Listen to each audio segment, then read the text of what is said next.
Hello ladies and gentlemen, my name is Mangs, and in today's video I am going to tell you guys what I think will be the next Fire Emblem Remake. I dropped some hints that I was sitting upon some information during a stream, but said that I wasn't quite ready to make a video on the subject yet. But now I have some more information and I feel confident enough to talk to you guys about it.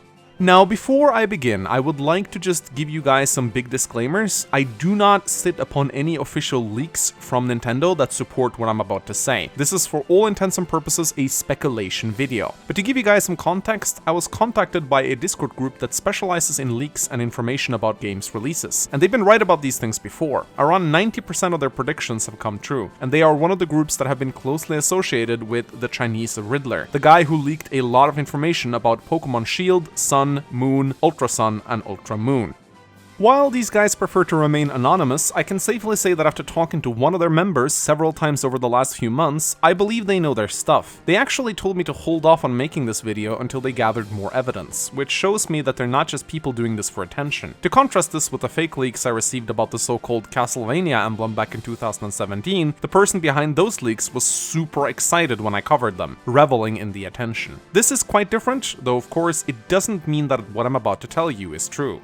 So before we start with the speculation, can we even be sure that another Fire Emblem remake is going to hit the shelves? I think it is very likely. Not only have we seen articles from people involved with the Echoes team saying that they would love to remake more games, but the release of Shadows of Valentia showed Intelligent Systems that the Fire Emblem community is very receptive to remake of the older titles.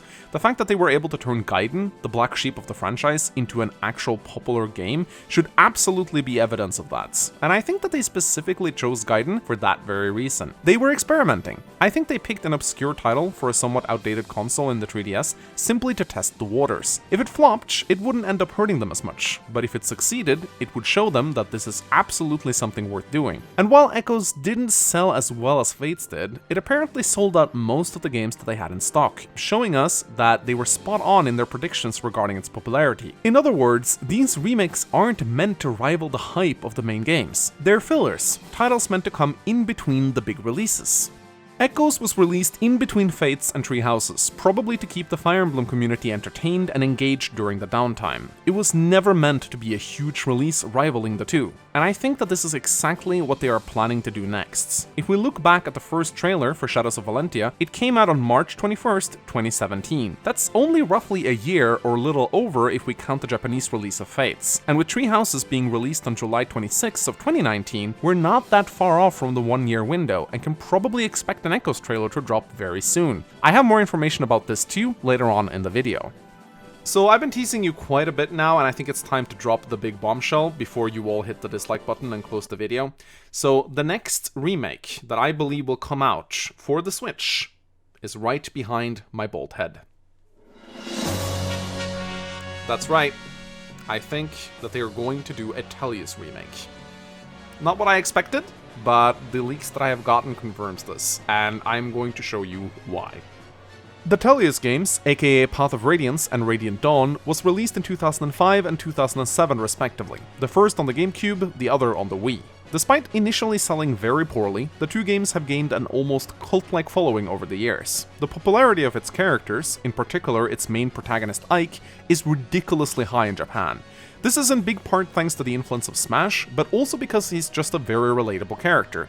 He's the only main protagonist in the franchise to not be of noble birth, he treats everyone equally, he fights against racism, he has a big ass sword, and he looks great. You need only look to Fire Emblem Heroes to see how much special treatment he gets, with 2 variants of him being given to the players as free units. Sure, one of them was voted in, but they decided to give us the other one anyway. Additionally, in much of the official Heroes artwork, Ike is nearly always featured either in the center or up front, or somewhere else where he stands out as very visible. In Japan, Ike merchandise tends to either rival or outsell the other lords, with his plushes selling out on par with that of Lucina, another incredibly popular Fire Emblem character. The timing for a Tellius remake also makes a lot of sense this year. Nintendo and Fire Emblem in general are big on their anniversaries. They released Echoes 1 month after Gaiden had its 25-year anniversary. And it just so happens to be that the 15-year anniversary for Path of Radiance is coming up in April. And alongside this is another big hint that seems almost too good to be a coincidence. You see, there's a big Japanese Fire Emblem Expo coming up on May the 5th. And while most of the information about this con is in Japanese, if you check out the list of guests that will attend, Ike Ike's original Japanese voice actor, Michihiko Hagi, is one of them, and he won't just be attending, he'll be leading the event as the Master of Ceremonies. Now this may just be a coincidence, of course, there's other Fire Emblem voice actors scheduled to attend as well, but Michihiko Hagi is the only one out of the bunch to attend both the first and the second con, and consequently the Tellius series is the only games in the franchise to be featured on both of these, unlike some of the other games who haven't even been featured once. Whatever is happening at that con, they're definitely planning something for the Tellius games.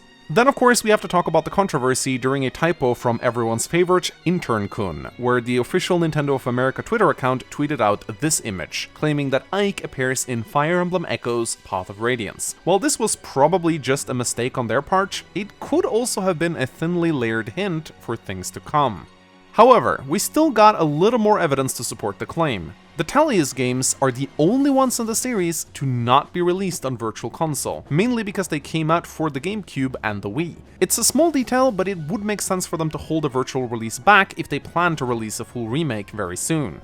Lastly, the ridiculous amount of Tellius banners we've gotten in 2019 really stands out. Considering the sales of most of these games, there's no way that so many of these should make it into the game, but they have. Whatever is happening, it is clear that the popularity of the Tellius characters are ridiculously high.